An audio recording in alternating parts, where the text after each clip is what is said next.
Hello बेटा, क्या हाल चाल। तो आज का जो वीडियो है उसमें हम बात करेंगे एक बहुत ही इंपॉर्टेंट कॉन्सेप्ट के बारे में, जिसके ऊपर आपको अब आने वाले एग्जाम्स के अंदर क्वेश्चंस पूछे जा सकते हैं। और वो है concept of dielectric strength and breakdown voltage. तो ये जो डाइलेक्ट्रिक स्ट्रेंथ है इसको थोड़ा सा अच्छे से समझते हैं कंसेप्चुअली। देखो, हमने ये तो देखा हुआ है कि जैसे कोई भी कैपेसिटर जो होता है, जैसे मान लो कि ये कैपेसिटर की पॉजिटिव प्लेट है और ये कैपेसिटर की नेगेटिव प्लेट है, ठीक है। तो इस कैपेसिटर की जो पॉजिटिव प्लेट है इसके ऊपर मान लो कुछ क्यू चार्ज रखा हुआ है और इस नेगेटिव प्लेट के ऊपर कुछ नेगेटिव क्यू चार्ज रखा हुआ है। अब अगर आप इसकी कैपेसिटेंस बढ़ाना चाहते हो तो आप क्या कर सकते हो, आप इस कैपेसिटर की प्लेट्स के बीच में एक डाइलेक्ट्रिक स्लैब रख सकते हो इस तरीके से। तो ये जब डाइलेक्ट्रिक स्लैब रखते हो तो हमने पहले भी एक वीडियो डाला हुआ है, आपको लिंक उसकी डिस्क्रिप्शन के अंदर मिल जाएगी। इस डाइलेक्ट्रिक के अंदर छोटे छोटे डाइपोल्स होते हैं, तो वो जो छोटे छोटे डाइपोल्स होते हैं ना, वो अलाइन हो जाते हैं इलेक्ट्रिक फील्ड की डायरेक्शन में। यानी कि उन सभी डाइपोल्स का नेगेटिव चार्ज इधर आके इकट्ठा हो जाता है और उन सब का पॉजिटिव चार्ज इधर आके इकट्ठा हो जाता है। इस प्रोसेस को पोलराइजेशन बोलते हैं। इसकी वजह से अपोजिट डायरेक्शन में फील्ड प्रोड्यूस होती है, तो नेट फील्ड डिक्रीज हो जाती है, नेट पोटेंशियल डिफरेंस डिक्रीज हो जाता है और उससे फिर कैपेसिटेंस इंक्रीज हो जाती है। कितनी इंक्रीज हो जाती है? अगर अपन एप्सिलॉन आर डाइलेक्ट्रिक कांस्टेंट की स्लैब इंसर्ट करते हैं तो कैपेसिटेंस बढ़ के एप्सिलॉन आर टाइम्स हो जाती है। तो ये एक छोटी सी कहानी थी डाइलेक्ट्रिक की। अब देखो, यहां पर अपन और डिटेल में जाएंगे। अपन यहां पर ये देखना चाहते हैं कि यार सर, बाहर से जो हमने इलेक्ट्रिक फील्ड अप्लाई करी है, ठीक है, मतलब जब मान लो ये स्लैब नहीं थी तो बाहर से जो इलेक्ट्रिक फील्ड आपने अप्लाई करी थी इस डायरेक्शन में, वो थी आपकी sigma divided by epsilon not.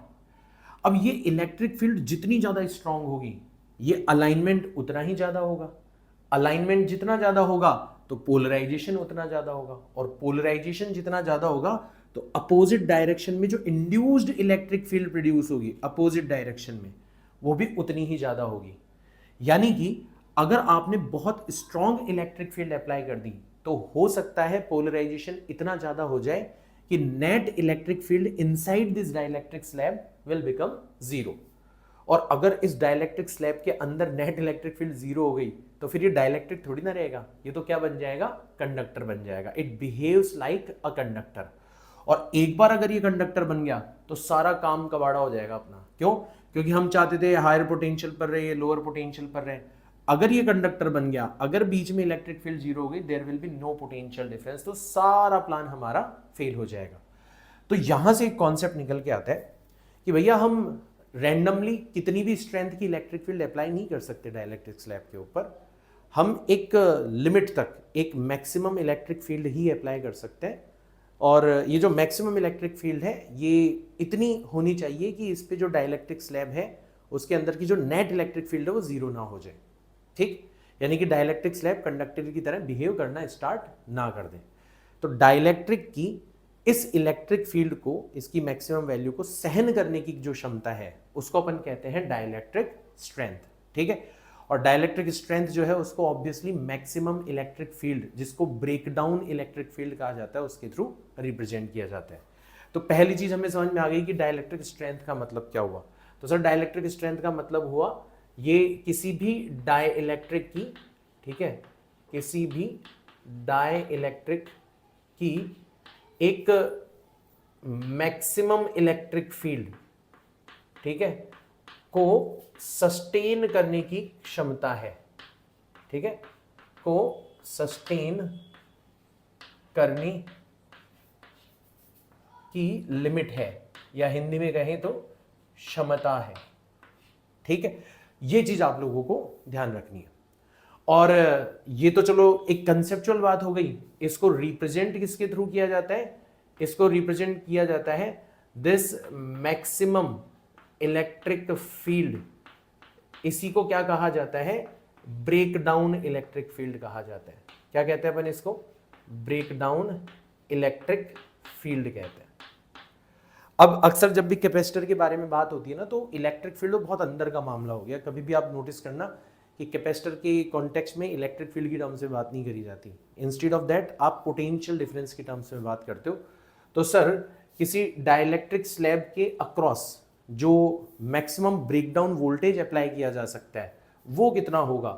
तो सर ये तो अब बड़ी आसानी से हम डिफाइन कर सकते हैं कि अगर हमें ब्रेक डाउन वोल्टेज निकालना है किसी डाइलेक्ट्रिक स्लैब के अक्रॉस, ठीक है, तो हम क्या करेंगे, हमारी जो ब्रेकडाउन इलेक्ट्रिक फील्ड है, ठीक है, ये जो ब्रेकडाउन इलेक्ट्रिक फील्ड है, इसको हम किससे मल्टीप्लाई कर देंगे, इसको हम स्लैब की थिकनेस से मल्टीप्लाई कर देंगे। किससे मल्टीप्लाई कर देंगे, स्लैब की थिकनेस से। और एक बार हमने स्लैब की थिकनेस से मल्टीप्लाई कर दिया तो हमें वो मैक्सिमम वोल्टेज मिल जाएगा जो उस डाइलेक्ट्रिक स्लैब के अक्रॉस अप्लाई किया जा सकता है। अब अगर आपने वोल्टेज को ब्रेकडाउन वोल्टेज से ज़्यादा कर दिया या आपने इलेक्ट्रिक फील्ड को ब्रेकडाउन इलेक्ट्रिक फील्ड से ज़्यादा कर दिया तो क्या होगा वो अपन ऑलरेडी डिस्क्राइब कर चुके हैं। This dielectric will behave like a conductor. इसको कहते हैं कैपेसिटर का पंक्चर हो जाना। तो तीसरा कॉन्सेप्ट जो हमें ध्यान में रखना है कि अगर मान लो अप्लाइड वोल्टेज जो है, यानी कि voltage across this dielectric slab, अगर ये ज्यादा हो गया, किससे ज्यादा हो गया, ब्रेकडाउन वोल्टेज से ज्यादा हो गया, ब्रेकडाउन वोल्टेज से ज्यादा हो गया, तो उस कंडीशन में क्या हो जाएगा भाई, उस कंडीशन में कैपेसिटर विल पंक्चर, है ना, कैपेसिटर विल पंक्चर। इसको आप और टेक्निकली कहना चाहो तो इट विल बिहेव लाइक या start behave like a conducting slab, ठीक है, अ कंडक्टिंग स्लैब, लगभग एक कंडक्टिंग स्लैब की तरह बिहेव करने लगेगा, जो कि हम नहीं चाहते। तो सर अब फिर तो ध्यान रखना पड़ेगा यार इस कैपेसिटर का कि जब भी हम कोई कैपेसिटर यूज करेंगे, खासकर वो कैपेसिटर जिसमें डाइलेक्ट्रिक स्लैब रखी हुई है, तो हमेशा उसके साथ में एक उसका ब्रेकडाउन वोल्टेज भी दिया जाएगा। तो we will always make it sure कि उसके ऊपर जो वोल्टेज है वो ब्रेकडाउन वोल्टेज से ज़्यादा ना जाए, क्योंकि अगर ज़्यादा चला गया तो फिर कैपेसिटर खराब हो जाएगा, ठीक है ना। तो ये चीज़ आप लोगों को ध्यान में रखनी है। अब सर इसको, जैसे ये तो कंसेप्ट था, इसको सवालों के अंदर कैसे यूज़ किया जा सकता है वो अपन देखते हैं। मैं एक बार इसको मिटाता हूँ, फिर आपको मैं क्वेश्चंस के अंदर इसको यूज़ करना सिखाता हूँ। तो देखो, जैसे एक एग्जांपल अपन लेते हैं कि सर हमें ना दो कैपेसिटर दे रखे हैं, ये एक कैपेसिटर दे रखा है हमें पहला कैपेसिटर, ये एक कैपेसिटर दे रखा है हमें दूसरा कैपेसिटर। ऐसा कह रखा है कि ये दोनों पैरेलल में कंबाइन है। ये कैपेसिटर 2 माइक्रोफैरड का है और इसका जो ब्रेकडाउन वोल्टेज है वो आपको 10 वोल्ट दे रखा है, और ये कैपेसिटर 5 माइक्रोफैरड का है और इसका जो ब्रेकडाउन वोल्टेज है वो आपको 5 वोल्ट दे रखा है ना। और कहा गया है कि इनको एक बैटरी से कनेक्ट करना है।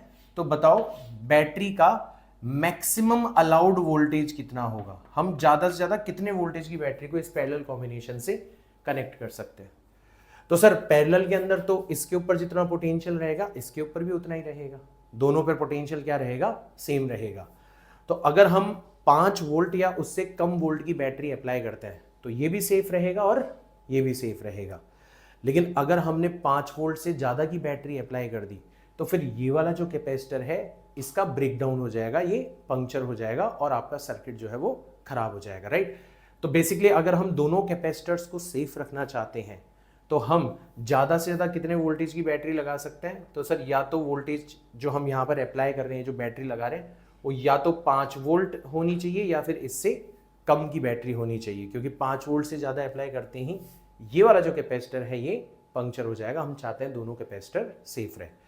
तो पैरेलल कॉम्बिनेशन में तो बहुत आसान है कि सर जितने भी कैपेसिटर कनेक्टेड है उनमें से जिसका ब्रेकडाउन वोल्टेज मिनिमम होगा आप उतना ही वोल्टेज अप्लाई कर सकते हो, क्योंकि अगर आपने एक बार उससे ज़्यादा वोल्टेज अप्लाई कर दिया तो फिर वो वाला कैपेसिटर खराब हो जाएगा। बाकी तो चलो फिर भी सेफ है, बट वो वाला कैपेसिटर खराब हो जाएगा। तो अगर आप सारे ही कैपेसिटर्स को सेफ रखना चाहते हो तो जो मिनिमम ब्रेकडाउन वोल्टेज वाला कैपेसिटर है पहले उसको सेफ कर दो, उससे ज़्यादा वोल्टेज मत लगाओ, ठीक है। ये तो हुआ पैरेलल कॉम्बिनेशन। इंटरेस्टिंग सवाल जो बनता है ब्रेकडाउन वोल्टेज का वो बनता है सीरीज कॉम्बिनेशन के ऊपर। जैसे मान लो हमसे कहा जाता कि यार 2 कैपेसिटर है, ये एक कैपेसिटर आपको दे रखा है और ये एक कैपेसिटर आपको दे रखा है। कह रखा है कि ये वाला जो कैपेसिटर है ये 3 माइक्रोफैरड का कैपेसिटर है और इसका जो ब्रेकडाउन वोल्टेज है वो आपको दे रखा है 10 वोल्ट, ठीक है। और ये 6 माइक्रोफेरेड का कैपेसिटर है और इसका जो ब्रेकडाउन वोल्टेज है वो आपको दे रखा है, लेट से एक बार के लिए 10 वोल्ट ही दे रखा है कि मतलब 10 वोल्ट लगाते हैं ये दोनों कैपेसिटर खराब हो जाएंगे, ठीक है ना। तो अब पूछा जाएगा कि बताओ इन दोनों के सीरीज कॉम्बिनेशन से आप ज़्यादा से ज़्यादा कितने वोल्टेज की बैटरी कनेक्ट कर सकते हो, मतलब मैक्सिमम कितना वोल्टेज की बैटरी आप यहाँ पर कनेक्ट कर सकते हो ताकि ये कैपेसिटर सेफ रहे। अब सर जो भी वोल्टेज हम यहाँ पर अप्लाई करेंगे, ठीक है, वो इस पर और इस पर डिवाइड हो जाएगा। अब किस तरीके से डिवाइड होगा वो तो सर इन कैपेसिटर्स के ऊपर डिपेंड करता है, ठीक है। तो सर जैसे मान लो कि इसके ऊपर कितना वोल्टेज चला जाएगा, V1 वोल्टेज चला जाएगा और इसके ऊपर कितना वोल्टेज चला जाएगा, V2, ठीक, और टोटल वोल्टेज अपन V अप्लाई कर रहे हैं। तो अगर हम वोल्टेज का डिवीजन करें तो वोल्टेज का डिवीजन कैसे होता है, कैपेसिटेंस के इनवर्स प्रोपोर्शन में होता है। मतलब अगर आपको V1 निकालना है तो इनवर्स प्रोपोर्शन का मतलब होगा आपको C2 लेना होगा, तो आपको 6 माइक्रोफेरेड ऊपर रखना होगा, दोनों का सम 3 + 6 हो जाएगा नीचे, मल्टीप्लाइड बाय टोटल वोल्टेज। तो टोटल वोल्टेज V मैक्स हम अप्लाई करना चाहते हैं तो उससे हमने इसको मल्टीप्लाई कर दिया, ठीक, या V एक बार के लिए लिख लो, मैक्सिमम तो फिर अपन देखेंगे कि किस पर मैक्सिमम होगा। तो सर जो टोटल वोल्टेज है उससे हमने इसको मल्टीप्लाई कर दिया, तो कितना निकल के आए, 6, 3 + 6 हो जाएगा 9, तो सर 6V डिवाइडेड बाय 9 हो जाएगा, इसको कैंसिल आउट करोगे तो 2V डिवाइडेड बाय 3 हो जाएगा, ठीक, ऐसा कुछ हो जाएगा। मतलब सर जो भी वोल्टेज आप यहाँ पर अप्लाई करोगे उसका 2/3 वोल्टेज इसको मिल जाएगा। अगर 2/3 वोल्टेज इसको मिल जाएगा तो जो V2 होगा उसको कितना मिल जाएगा, V डिवाइडेड बाय 3 मिल जाएगा। आप चाहो तो वोल्टेज डिवीजन करके भी निकाल सकते हो, ठीक है ना। अब सर हमें तो दोनों को सेव करना है, तो एक चीज़ याद रखना, अभी हमने बोला कि वोल्टेज का जो डिवीजन होता है वो कैपेसिटेंस के इनवर्स प्रोपोर्शन में होता है, यानी कि जिसकी कैपेसिटेंस कम होगी चांसेस है कि उसको ज़्यादा वोल्टेज मिले। तो आप क्या करना, उसको सेव करने की कोशिश करना पहले। जैसे यहाँ पर 3 माइक्रोफेरेड वाला जो कैपेसिटर है इसको ज़्यादा वोल्टेज मिल रहा है, तो अगर आपने इसको सेव कर लिया तो ऑब्वियसली ये वाला तो सेफ हो ही जाएगा, अगर दोनों का ब्रेकडाउन वोल्टेज सेम है तो, ठीक है ना। तो हम हमेशा जब भी शुरुआत करते हैं ऐसे क्वेश्चंस की तो पहले छोटे कैपेसिटर को बचाते हैं।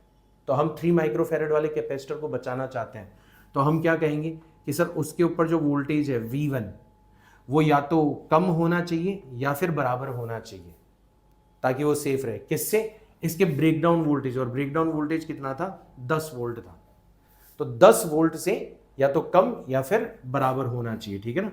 तो ये चीज हम लोगों को ध्यान में रखनी है, तब जाके वो सेफ रहेगा। अच्छा, V1 की जगह अपन क्या रख सकते हैं, 2V डिवाइडेड बाय 3 रख सकते हैं, या तो कम होना चाहिए या बराबर होना चाहिए, किससे, 10 से। तो सर 2 से 10 कैंसिल आउट हो जाएगा 5 बार, तो जो V है वो या तो कम होना चाहिए या बराबर होना चाहिए, किससे, 15 वोल्ट से।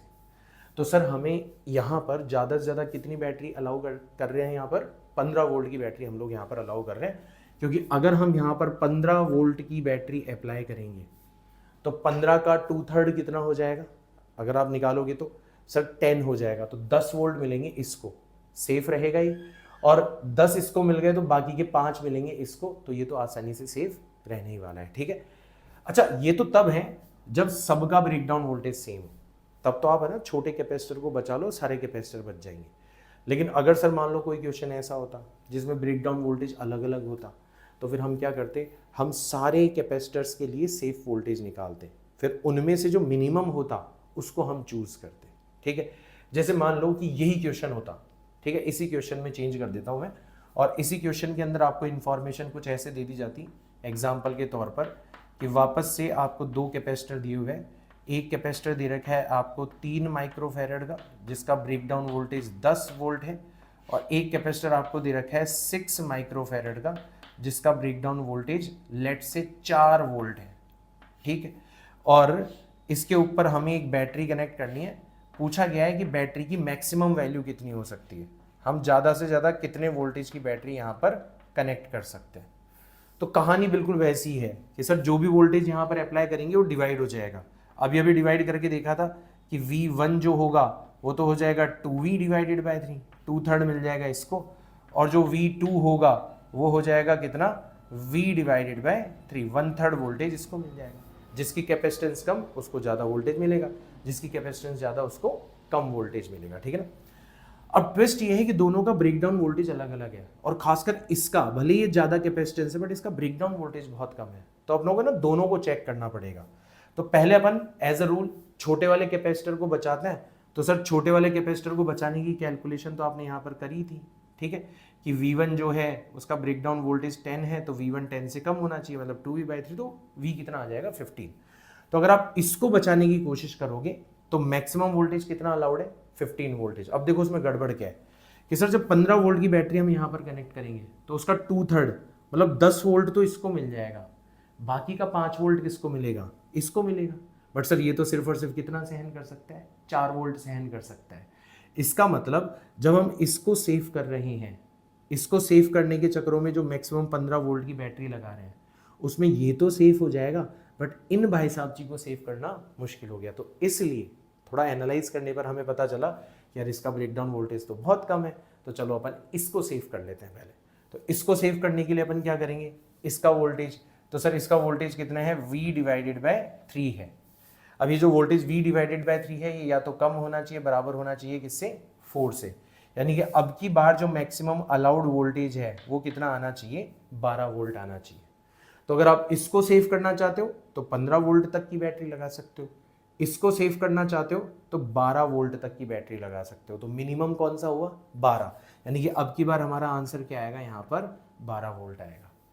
तो ऐसे बहुत ही इंटरेस्टिंग क्वेश्चंस जो है वो आपको ब्रेकडाउन वोल्टेज और खासकर सीरीज कॉम्बिनेशन के अंदर ब्रेकडाउन वोल्टेज के ऊपर पूछे जा सकते हैं। तो ये कॉन्सेप्ट बहुत ही ज़्यादा इंपॉर्टेंट है, बहुत छोटा कॉन्सेप्ट है बट बहुत ही प्यारे क्वेश्चंस इस पे से बन जाते हैं जिसमें बच्चा घूम सकता है, ठीक है।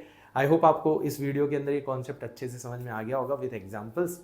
वीडियो कैसा लगा मुझे कमेंट्स के अंदर ज़रूर बताना, और अगर आप इसी तरीके से छोटे छोटे वीडियोस के माध्यम से पूरा नीट और जेई का एक एक टॉपिक इन डिटेल समझना चाहते हो तो आप इस चैनल को सब्सक्राइब कर सकते हो, और अगर आपको ये वीडियोस वगैरह अच्छे लगते हैं तो ऑफकोर्स आप अपने दोस्तों के साथ में भी शेयर कर सकते हो। मिलता हूँ आपसे मैं नेक्स्ट वीडियो के अंदर। Till then tata bye bye, see you all in next video. जय हिंद।